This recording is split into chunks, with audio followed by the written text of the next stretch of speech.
welcome back to the Jumpstart. Hope you had a great summer. Let's get right in with a couple images I want you to have in your brain. The first is there's a 5-year-old and it's mom or dad's birthday, and the 5-year-old has decided that the birthday present should be cookies. And so the 5-year-old heads into the kitchen before anybody else is up to make cookies for their mom or dad. Alone. You got the picture? Okay, let's try a different picture. The same 5-year-old, same mom and dad, same birthday.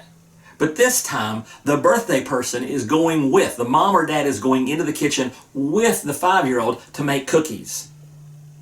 Slightly different picture, isn't it?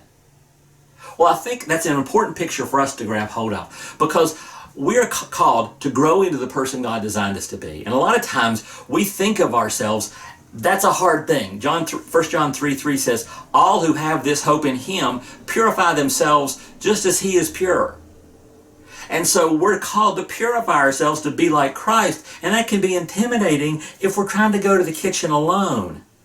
But the verse before says this, dear friends, we are children of God, and what we will be has not yet been made known, but we know that when Christ appears, we shall be like Him, for we shall see Him as He is. And I hope you catch that. What that's saying is that we're not the 5-year-old called into the kitchen to make ourselves like Christ. That we're going into the kitchen with God's Spirit. God is accompanying, God is working with us, God is working in us. And that's a pretty good way to make the cookies of us becoming the people God designed us to be, so we could do all the things He designed us to do. So you can relax when it comes to being like Christ.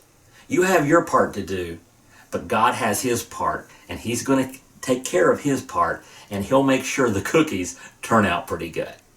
And that's today's Jumpstart.